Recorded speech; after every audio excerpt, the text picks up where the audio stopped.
मांडलगढ़ में अग्निवीर योजना का विरोध में सौंपा ज्ञापन।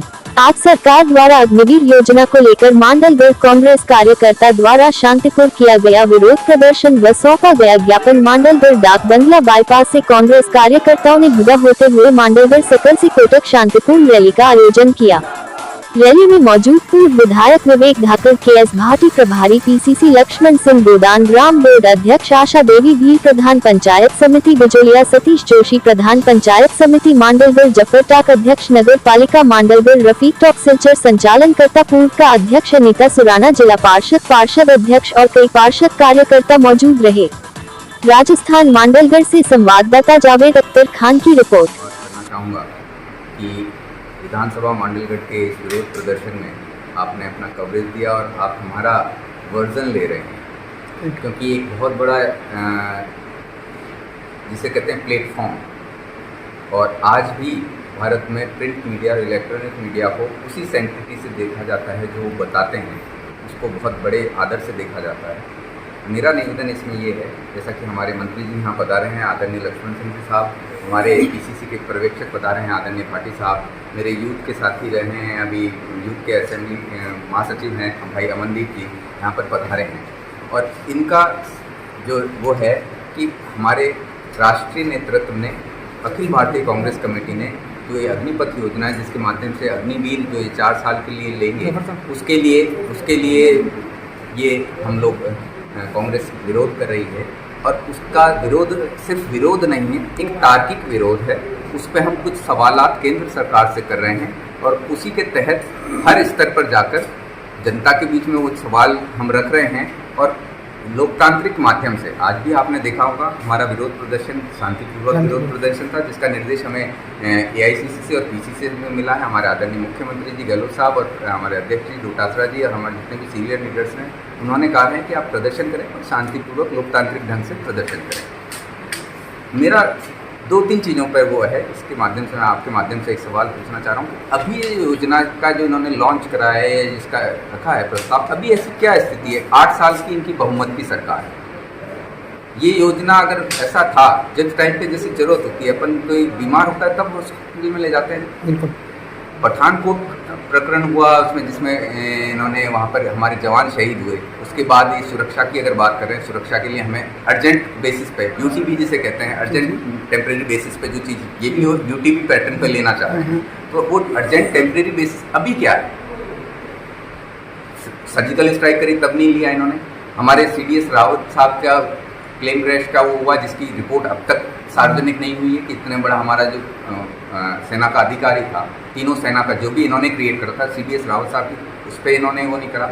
इतने बड़े स्ट्राइक्स दूसरे हो रहे हैं, चीन में गलवान ने करा, तब आपने भर्ती नहीं करी। अभी ऐसी क्या चीज़ हुई कि किसान बिल को रोल अप करने के बाद, यूपी में आपकी सरकार बनाने के बाद, जैसे भी आपने बनाई, आने वाले गुजरात और राजस्थान में इलेक्शन होने के बीच प्लेटफॉर्म पे आपने ये चीज़ देखी, एक तरीके से जो ये करते आ रहे हैं गुमराह करने का एक प्रयास है।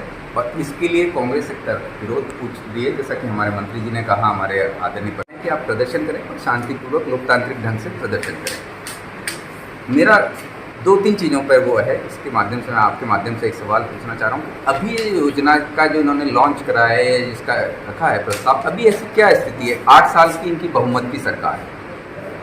ये योजना अगर ऐसा था, जिस टाइम पे जैसे जरूरत होती है, अपन कोई बीमार होता है तब हॉस्पिटल में ले जाते हैं। बिल्कुल।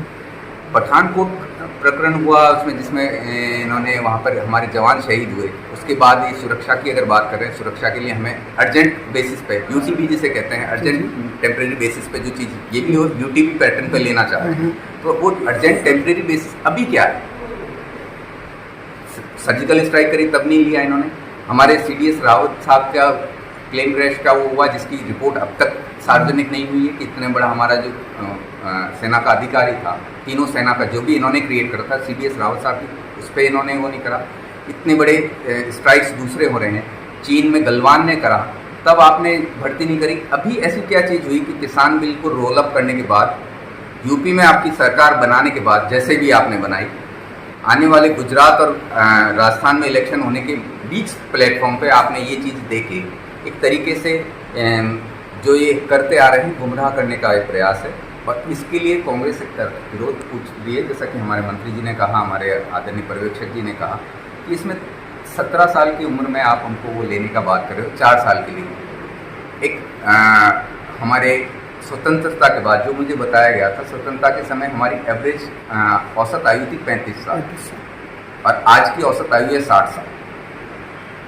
60 साल की औसत आयु में 21 साल का आप वो करने के बाद उसको 75 जनों को आप फ्री कर देंगे, तो रिमेनिंग जो ईयर्स हुए 21 + 9 30 और 39 ईयर्स, उसका क्या भविष्य होगा?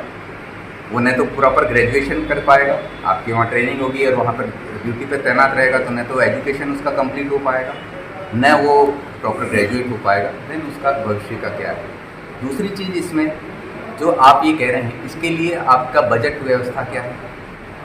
इतने लोगों को, कितने लोगों को आप भर्ती करेंगे? जैसे ये चीज़ हो रही है, जैसे पहले भी इन्होंने कहा 15 लाख काला धन लाएंगे, अभी तक काला धन नहीं आया।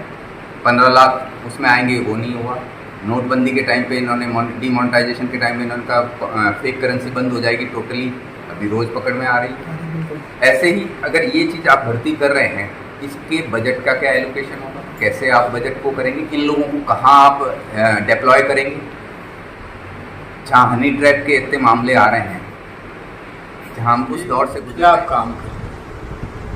पहले इन्होंने चाहे नोटबंदी लाए, GST लाए, किसानों के खिलाफ मान लो इन्होंने किया, और ये अग्निवीर योजना लाकर इन्होंने देश की सुरक्षा के साथ तो खिलवाड़ किया ही है।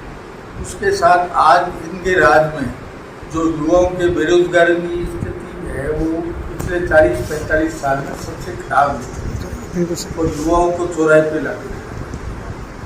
इनको देश से, भारत के नागरिक से, आम आवाम से, गांव, गरीब, किसान, युवक, व्यापारी, किसी से कोई लेना नहीं। ये तो हम दो, हमारे दो। और जो ये योजना लाई, इतनी खतरनाक योजना कि जो जवान सेना में जाता है उसके पास समर्पण की भावना होती है।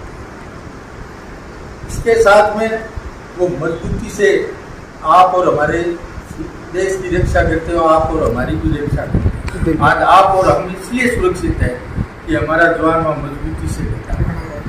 इन्होंने उनके साथ खिलवाड़ की। ये कह रहे हैं कि हम 4 साल बाद 25% लोगों को रोजगार।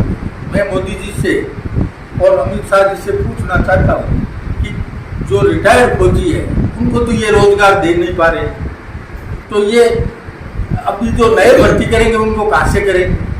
इसके अलावा वोट देने का अधिकार 18 साल के लड़के को है, इन्होंने 17 साल से चालू किया। इसके अलावा इनको अगर भारत की चिंता है, पहले 3.5% के लगभग GDP का सेना पे खर्च होता था, ये एक